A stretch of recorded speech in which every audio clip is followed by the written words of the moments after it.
Isang mapagpalang umaga sa ating lahat, mga kapatid ko kay Kristo.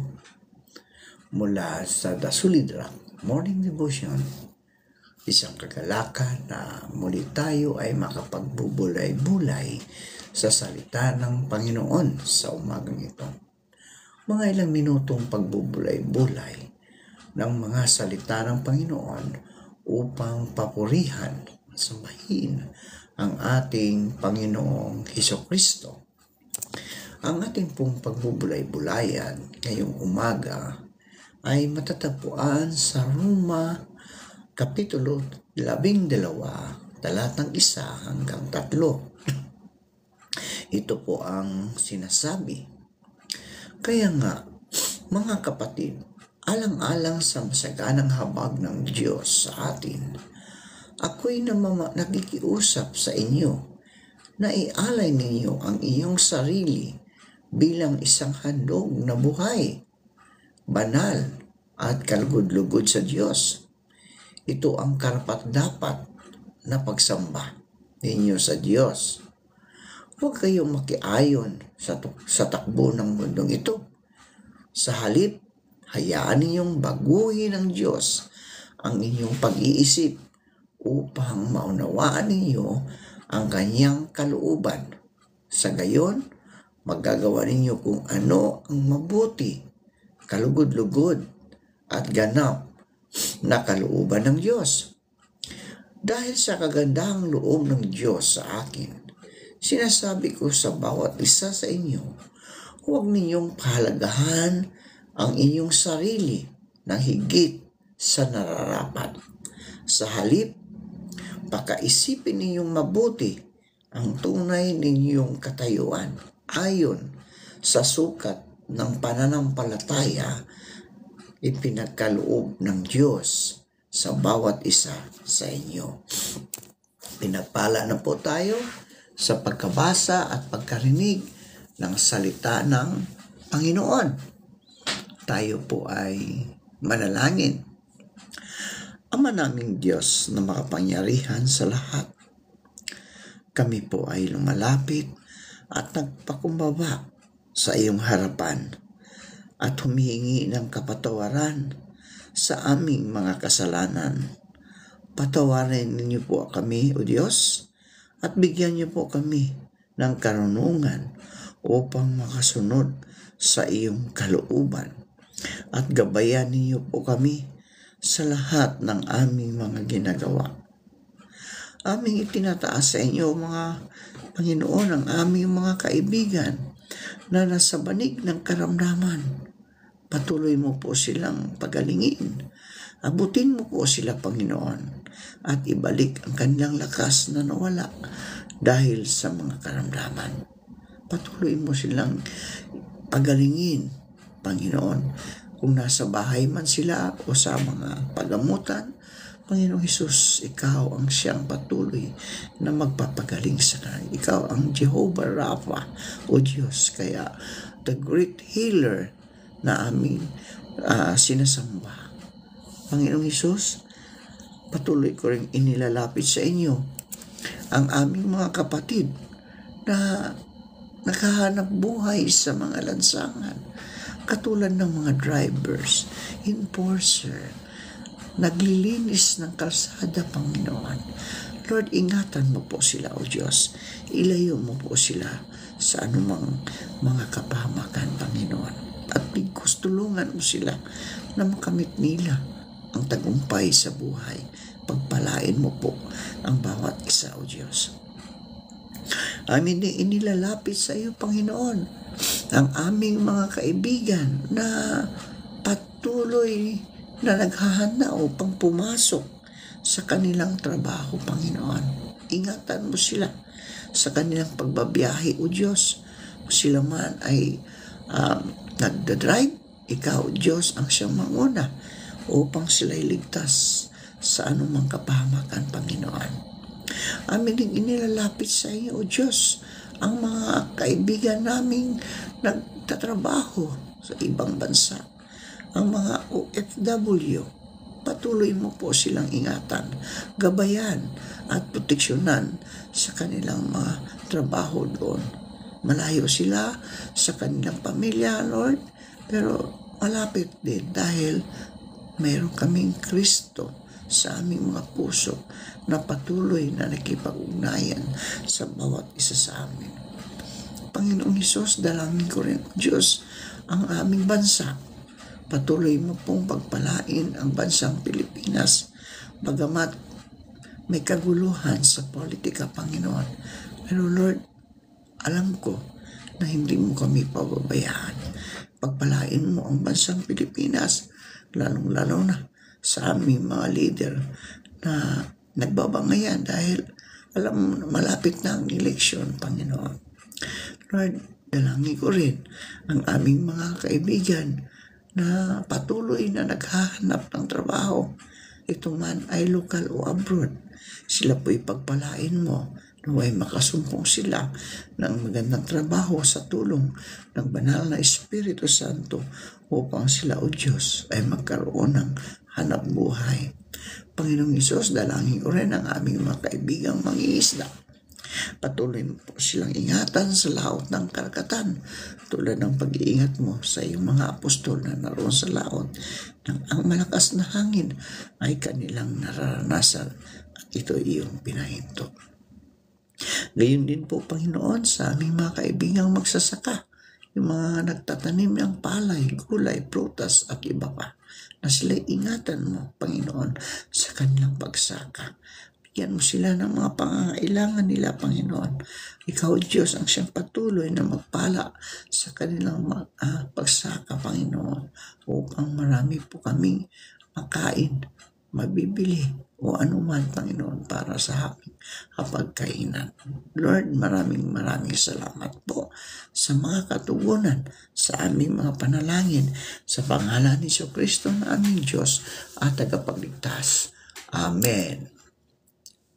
Ang pamagat ng ating pagbubulay-bulayan ngayong umaga, mga kaibigan, ay may pamumuhay ng isang Kristiyano. Yan, pamumuhay ng isang Kristiyano.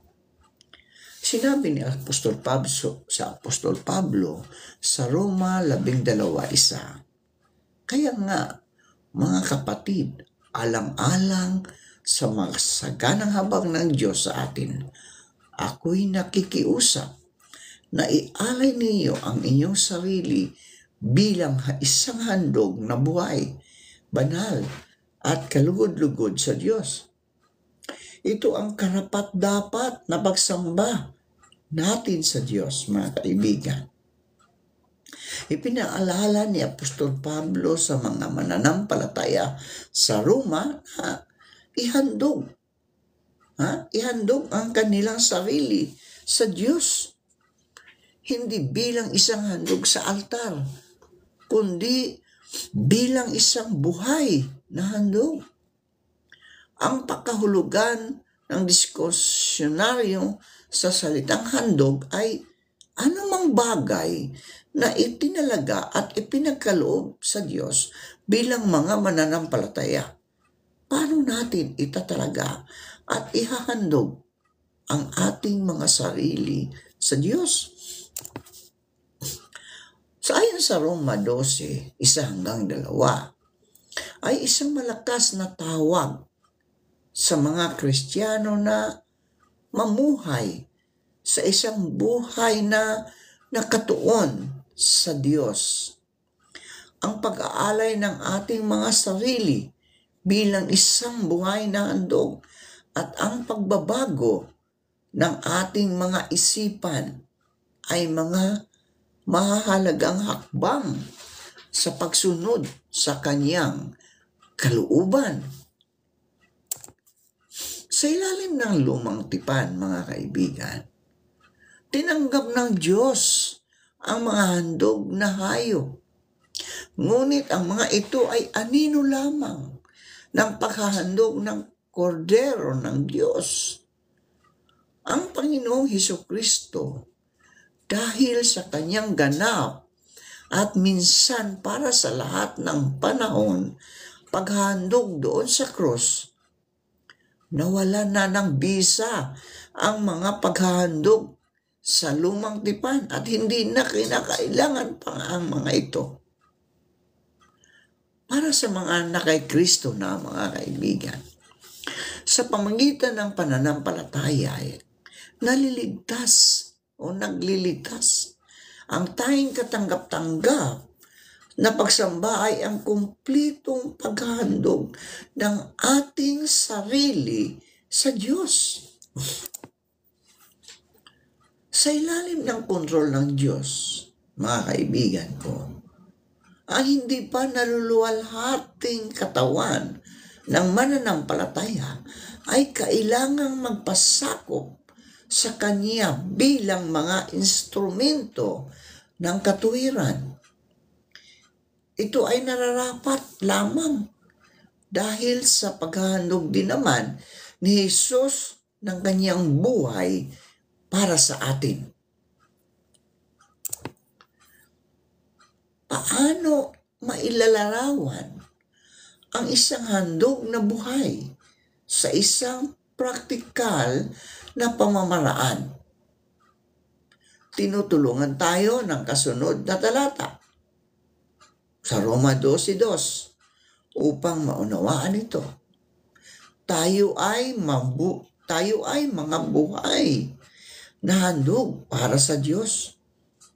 Kung hindi tayo umaayon sa masamang takbo ng sanglibutang ito, ibinigay sa atin ang kahulugan ng sanglibutan ayon sa 1 Juan 2:15-16. Bilang masasamang nasa ng laman, pita ng mata at kayabangan, ang lahat na inialok ng mundong ito ay maaaring ipailalim sa 3 kategoryang ito. Kasama sa masasamang nasa ng laman, ang mga bagay na umaakit sa ating kagustuhan, gaya ng pagkain, inumin at sex, at anumang bagay na nagbibigay kasiyahan sa ating mga pisikal na pangangailangan. Ang pita ng laman naman ay kinapapalooban ng materialismo, ng pag-iimbot sa anumang bagay na ating nakikita na wala sa atin, at pagkainggit sa ibang tao para sa mga bagay na gusto natin. Ang kayabangan naman ay ang anumang ambisyon na nagiging dahilan ng pagmamayabang at naglalagay sa ating sarili sa trono ng ating mga buhay. Pero makakapagtagumpay ang mga mananampalataya upang hindi sumang-ayon sa takbo ng mundong ito. Ito ay sa pamagitan ng pagbabago ng isip. Ginawa natin ito sa pamagitan ng kapangyarihan ng salita ng Diyos na baguhin tayo. Kailangan natin itong marinig, basahin, pag-aralan, saluuhin, at pagnilay-nilayan. Ang gawain ng salita ng Diyos sa atin, mga puso, sa pamagitan ng banal na Espiritu ay ang tanging kapangyarihan sa mundo na makakapagbabago sa atin mula sa pagiging makamundo tungo sa tunay na espiritualidad. Sa katotohanan, mga kaibigan, ito ang tanging nating kinakailangan upang magiging karapat-dapat at handa sa lahat ng mabubuting gawain. Ang resulta nito ay maunawaan natin ang kalooban ng Diyos, kung ano ang mabuti, kalugod-lugod, at ganap na kalooban niya. Ito ang kalooban ng Diyos para sa bawat mananampalataya, ang maging isang handog na buhay para kay Jesucristo. Mga kaibigan, ito ang hamon ngayong umaga. Kailan natin ihandog ang ating buhay sa ating Panginoong Jesucristo? Kung tayo ay wala na, patay na, matanda na, kailan? Malapit na pa, mga kaibigan, ang pagbabalik ng ating Panginoong Jesucristo. Nakikita na natin ang mga pangyayari sa ating kapaligiran.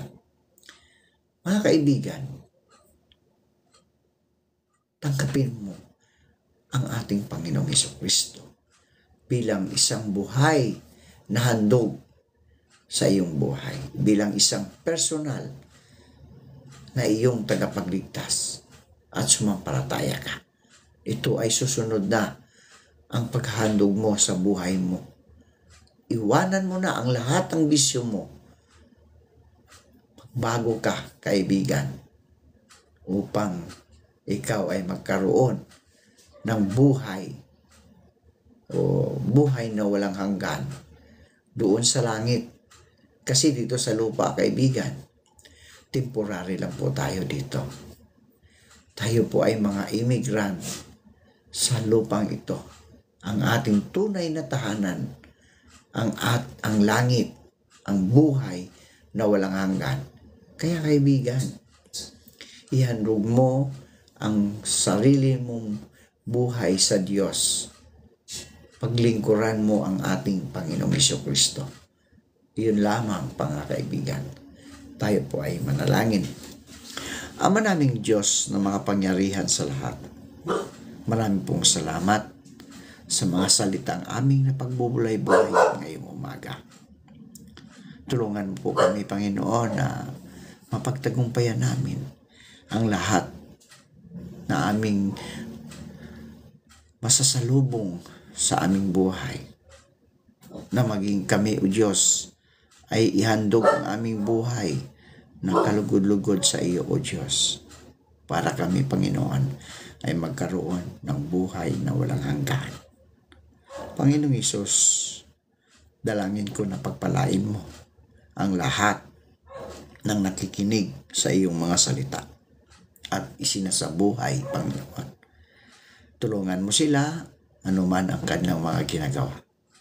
Ikaw, Diyos, ang siya lang umabot sa kanila upang kung sila man ay may mga karamdaman, ay sila, O Diyos, ay gumagaling. Maraming salamat po sa pangalan ni Jesucristo na aming Diyos at tagapagligtas. Amen. Amen.